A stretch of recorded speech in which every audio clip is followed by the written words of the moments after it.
Well, quite honestly, I abandoned the film many times because it's so hard to tell a story about a spiritual leader. There is no drama by definition. So I was filming Chogyal Namkhai Norbu and loving the material, but I didn't know how to turn it into a form for a wide audience. And so I would film and then I would abandon it and then I would film some more and I kept trying to figure it out. And it really wasn't until Yeshe's The Story of the Sun really began to rise to the surface that I was like, okay, now we can really make this film. And I was always looking for that story. In fact, I said to Yeshe in 1989, oh, what we need for this film is for you to go back to Tibet and accept your reincarnation. And he said, forget it, it will never happen. So we were always looking for, at one point we thought, well, maybe I'm in the film as the student. But there is no drama there either. So it really was the son's voice, who'd I'd been filming anyway, that when he went back to Tibet, we suddenly had a story. And in that way, it's a very strange film, that you don't go in knowing what's going to happen or saying, okay, I'm going to film for 3 months or 10 days. I just kept waiting, filming and waiting, filming and waiting and hoping. First of all, you know, I've been making films 30 years and every single film, the subjects have a right of approval. That's a very big thing. So if you say to somebody, I want to make something in collaboration with you that you can live with, then if they approve it, you can make it. So I made the film that I thought really brought out the tension of the father and son. At the same time, if Yeshe or Namkhai Norbu hadn't approved it, I would have had to take it out. What I found, though, in working with subjects to this day is that usually when they see the truth in the material, they usually can accept the film. So in fact, Norbu Rinpoche and Yeshe didn't change anything. As a student, of course, I am a student of Namkhai Norbu, and I felt a lot of anxiety. On the other hand, I feel that what's interesting to see a teacher as a teacher is the kind of ordinary criticism. He's a great master, but is he a good father?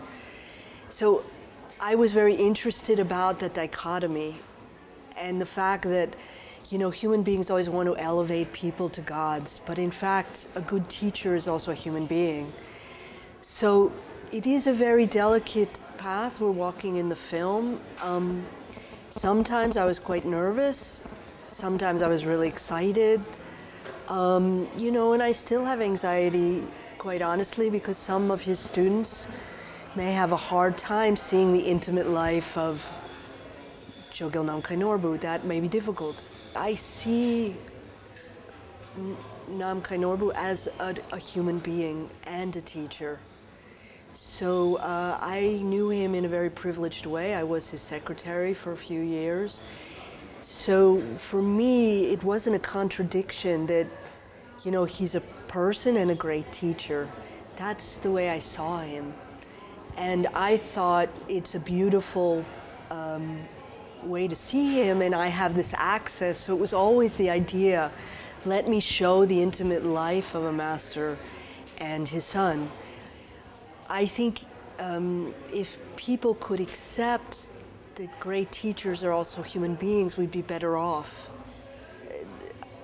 In other words, it's not necessarily positive to elevate people to the status of saints, because he may have great talent and powers as a teacher, but he's not a saint. That is part of what we have to look at as human beings, that we're always in search of gods.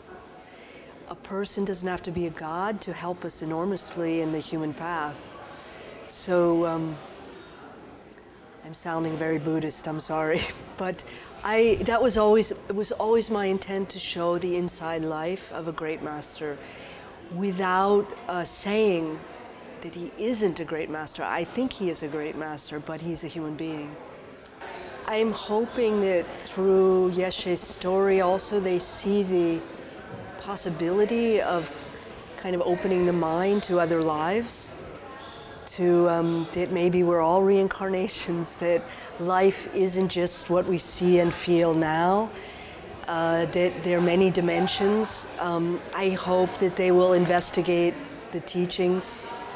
I hope that, that they find that through this ordinary story, there's something really interesting about a bigger picture of spirituality. Ultimately, the film My Reincarnation isn't Yeshe Namkai, isn't Chogyal Namkai Norbu. It's Jennifer Fox's interpretation of a moment that is kind of reincarnated into a form that is shape and has order.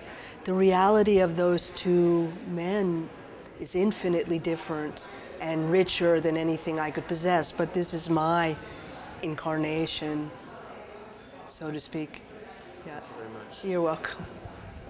Great.